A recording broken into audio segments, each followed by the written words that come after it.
Ушул Майдан айылынын тургундарынын атынан Facebook'ka жазып, WhatsApp'ка жазып, Атахан Мадумаров келип бериңиз, элдин атынан сурап атабыз дегенден мен эртең менен учуп, мына азыр көрүп атасыздар, бир 10-15 мүнөт башта келдим.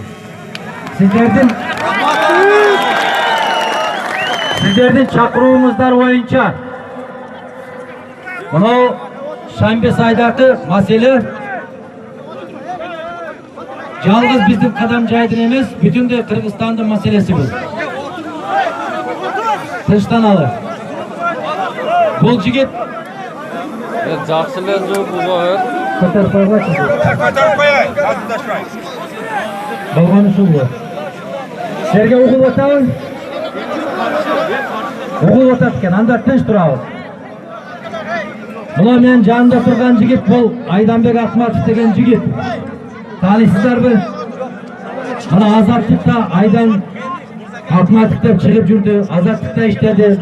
Азыр Элнус деген сайты бар. Өзү мына Кадамжайдан, мына Чаабайдан болот. Мына ушул маселени тереңден изилдеп бир канча жолу макала жазып жүргөн жигит ушул. Биз экөөбүз чогуу келип атканыбыздын себеби сиздердин чакырууңуздар. Ашыралиев деген жигит чакырды мени. Ким ал Ашыралиев? Саңлы айтыкемин, мына элдин атынан чакыргандан келип отурабыз. Бир маселе. Мына ушул кенди биз иштетебизби, иштетпейбиз деген бир гана маселе. Аны ызы-чуу кылыштын кажети жок. Чыр менен эч кандай маселе чече албайбыз. Биз бир гана чечим кабыл алышыбыз керек. Жердин астында. Мен ушул бул мыйзамды колдойбуз албетте. Бирок мүмкүнчүлүктөн пайдаланып, сизге бир элдин өтүнүчүн айтып өтөйүн дегеним да. Мен мына Кадамжайда Майдан деген айыл өкмөткө бардым. Ал жерде бир канча айыл өкмөттүн жарандары менен жолугуштук. Анан ошол жерде жанагы Шамбесай деген алтын кен тууралуу маселе көтөрүштү да. Элдин айтымында бул кен же экономикалык жактан пайдасы жок, же экологиялык жактан мындай пайдасы жок. Мисалы, талап боюнча ошол агын суудан, дарыядан. Ал жерде жана Исфайрам дарыясы агып өткөн, 150 миңдей адам ал сууну ичет дейт да. Бирок кен абдан жакын. Негизи талап боюнча канча алыс болуш керек? Суудан. Мындай да, аякта деген ушу Шамбесай боюнча башында булар деген австралийский компания иштеп чыккан, долбоорду полностью иштеп чыгып, эмеге экспертизалардан өткөн. Анан эми февральда ошо иштете албай австралийский компания мындай кыскача айтканда акчасы жанагы Z-Explorer деген айтасыз да? Z-Explorer деген компанияны айтасыз? Z-Explorer, ошол акчасы жок, мындай айткандачы, ачык айтканда австралийский компания, наверное, акчасы жок болгондон алар деген башка компания азыр деген аякка келди, кытайский госкомпания келди. Ошолор иштетет. Z-Explorer'дын акчасы жок бекен?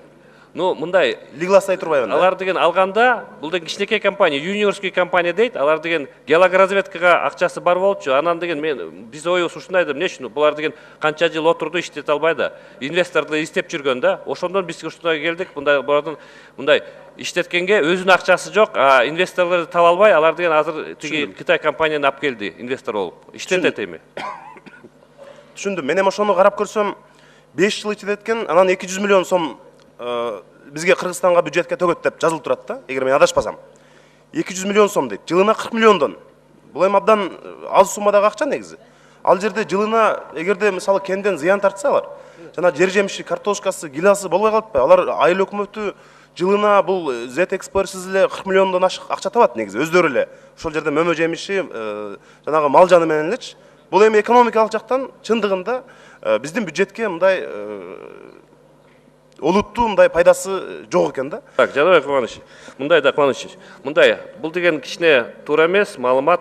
Компания, ушу иштеген компания ачык иштеген, австралийский компания көп салымдарды төлөгөн. Ошону биз кат-катары сизге жөнөтпөйлүкпү. Канча төлөнгөн по годам прям распишем. Ошотко. А азыр деген иштеп, как бы ишке аша элек, ашканда уже мындай дагы салыктар көбөйөт да. Мен эми бюджетти толтуруунун мындай колдоочусумун негизичи. Мындай салык дагы төлөш керек, каражат түшүш керек. Бирок жердин, кендин ээси бул биринчи кезекте эл.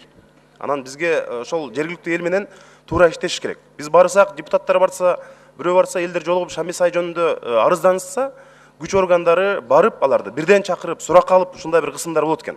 андай болбош керек менин оюмча. Биз өзүбүздүн элди мындай антип коркутуу жол менен кен байлыктарды бир гана түшүндүрүү иштери аркылуу, тил табышуу жолу аркылуу, айыл элинин макулдугу менен алардын шарттарына ылайыкташтырып, анан бир мындай орток пикирге келиш керек деген ойдомун да. Рахмат.